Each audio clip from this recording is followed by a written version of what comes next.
So, have you ever wondered what an ABS signal is? Well, probably not, but I'm going to tell you anyway.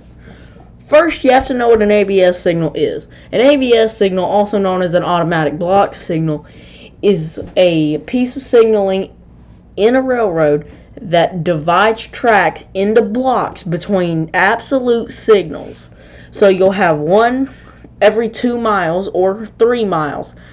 So it gives you, so say you get a high green on this intermediate signal, it's going to tell you that the next signal is fair. It might not be green, but it's definitely not red.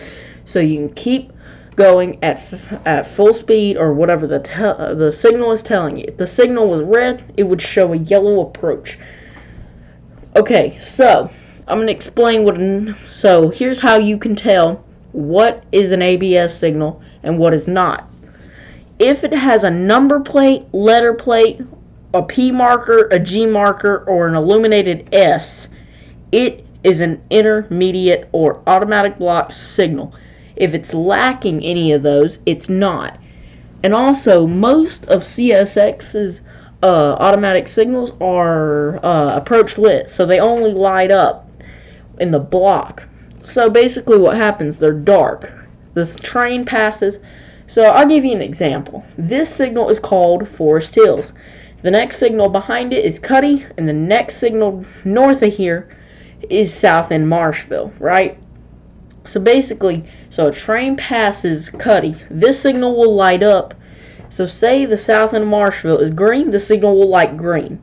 The train passes, it lights red, the back side will light up red as well. Once the train passes, this side that we're looking at will go dark. The back side will light up to a aspect.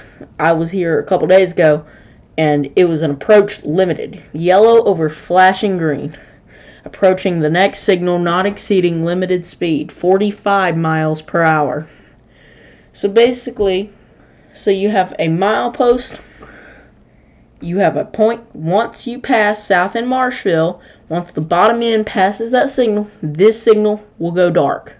That's how it works. But with signals that are not approach lit, the signal will say, so say the next signal is an absolute, this would be yellow all the time until a train enters the block and the signal will light to green or whatever the signal ahead is showing. So if you're getting a medium approach at the next signal, you'll get an approach medium here and vice versa. So basically the safety of an ABS signal, it plays a vital role in enhancing railway safety by preventing collisions and derailments. That's what I was saying about the blocks.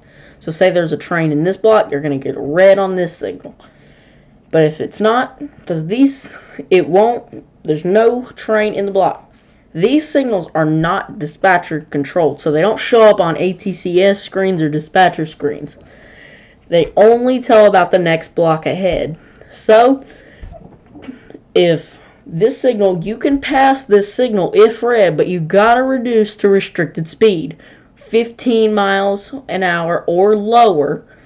If the signal is anything other than a red, you can go. Even if it is a red, you still can go.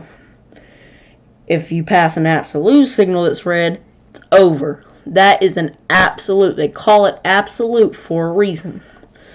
But basically, an automatic block signal, these signals are very interesting to me because a lot of the times these things will actually light up on the back for some reason after a train passes. Say it's going north, on the back side of the signal words. For southbounds, it'll actually, after the train passes, the signal will light to some aspect, but the signal will go dark again. So I don't know why. I think it's a fail-safe function, but it's also just how they work.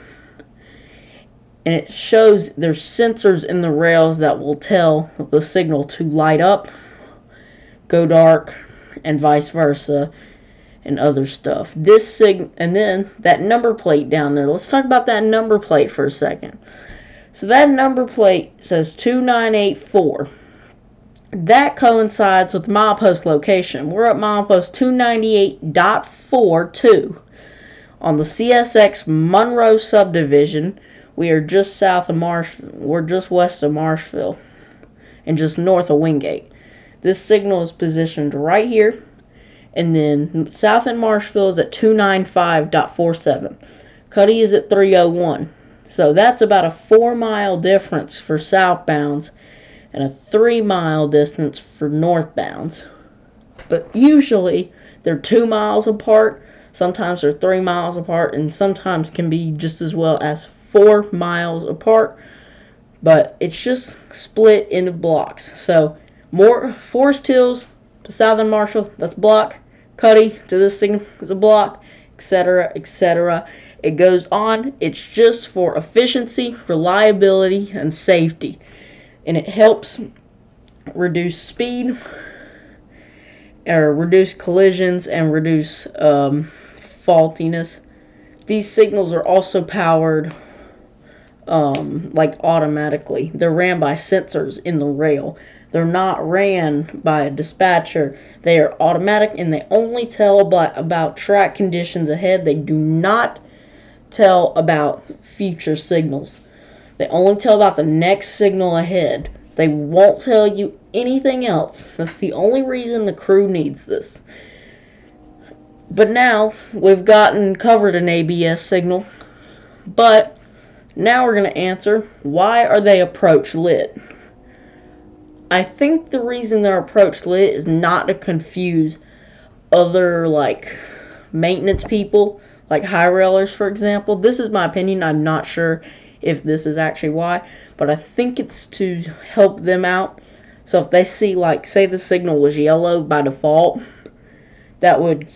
they might not know what it is, so by it being dark, we'll let them know that it's dark. But at the same time, that might not make any sense at all, because I don't know. That's just my opinion, though.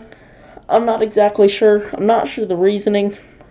It might be just so it saves power, but it also could be for other reasons that are unknown. Maybe for track conditions. I have no idea. But anyway, that's enough of me yapping. Also, I've caught in a couple heritage units, and I'm hoping to catch more. I'll see you guys eventually. Goodbye.